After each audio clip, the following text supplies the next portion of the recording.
Assalamualaikum. Jadi pada hari ini kami akan membentangkan satu isu yang amat hangat diperkatakan oleh rakyat Malaysia pada masa kini, dan isu ini telah dibangkitkan oleh rakyat Malaysia sendiri, iaitu isu kaum etnik Rohingya.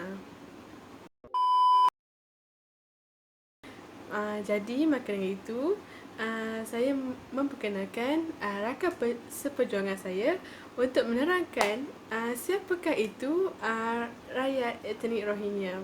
Jadi persilakan Jati.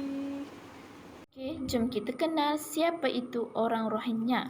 Orang Rohingya adalah kumpulan etnik yang berasal dari Myanmar yang pernah disebut Burma. Sebilangan besar tinggal di Rakhine di pantai barat Myanmar. Myanmar adalah sebuah negara majoriti Buddha, tetapi orang-orang Rohingya terutama beragama Islam, walaupun sebilangan kecil sahaja beragama Hindu. Kisah penganiayaan itu berakar pada era penjajahan Burma di Britian dan penolakan Myanmar moden untuk mengakui kewujudan orang-orang Rohingya yang telah wujud selama ribuan tahun. Terima kasih Jati atas penerangan mengenai siapa itu Rohingya. Jadi kita akan pergi kepada Shah dan juga Prina. Jadi mereka akan membentangkan etika sebenar rakyat Rohingya ataupun etnik kaum Rohingya yang sebenar. Jadi silakan. Untuk pengetahuan semua, etnik Rohingya telah diberi peluang pekerjaan di Malaysia sebagai buruh binaan dan mereka telah disediakan tempat tinggal selesa oleh majikan mereka.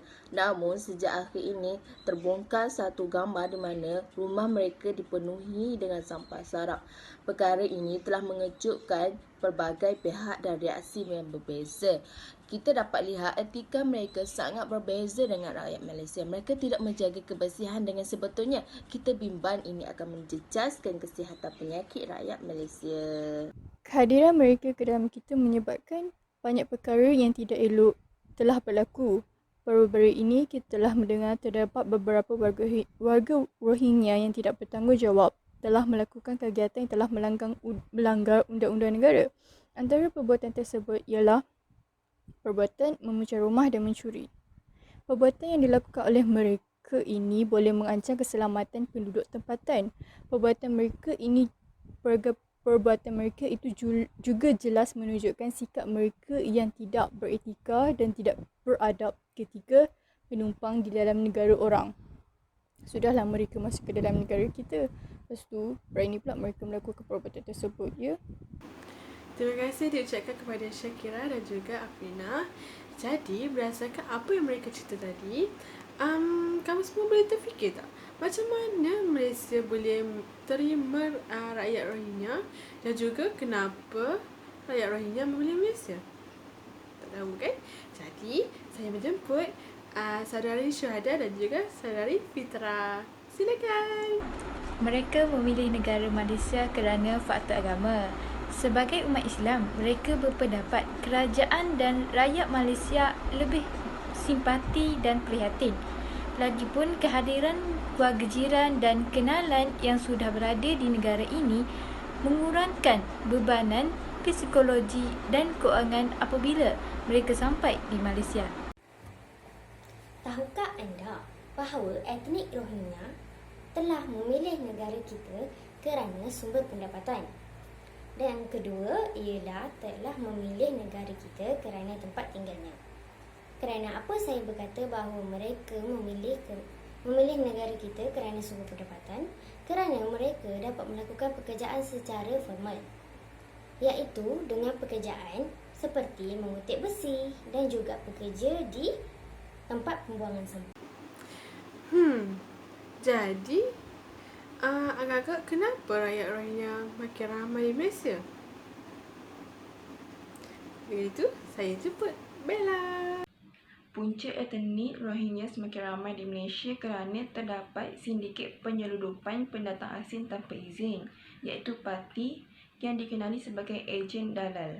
Dipercayai kumpulan ini telah mengenakan bayaran tidak kurang RM15,000 kepada setiap etnik Rohingya untuk urusan membawa masuk mereka ke Malaysia. Dalal bermaksud panggilan yang digunakan untuk ejen-ejen darat. Modus operandi mereka adalah dengan menaiki sebuah bot besar dari Myanmar, dan apabila sampai ke sempadan perairan Malaysia, mereka akan berpecah menggunakan bot-bot kecil untuk masuk ke Malaysia. Jadi, berdasarkan apa yang kita bincang tadi, apakah kesimpulan yang kita boleh dapat daripada topik perbincangan kita tadi? Maka dengan itu, saya menjemput saudari Aina untuk merumuskan setiap perbincangan yang kita bincangkan tadi, iaitu mengenai isu etnik Rohingya dan juga etika etnik Rohingya. Hasil daripada rumusan kajian kami menunjukkan bahawa isu kaum Rohingya kini menjadi isu yang sangat penting dan sering diperkatakan oleh masyarakat masa kini kerana ia memberi impak yang besar dari segi ekonomi dan sosial. Masyarakat Rohingya merupakan salah satu etnik yang menjadi mangsa kepada penindasan dan penghapusan etnik secara beramai-ramai di negara mereka sendiri. Walaupun begitu, masyarakat Rohingya tidak menjaga etika dan adab mereka apabila diberi peluang untuk menetap di negara Malaysia. Oleh itu, isu kaum Rohingya ini perlu dipandang serius kerana akan memberi impak yang negatif sekiranya perkara ini berlanjutan.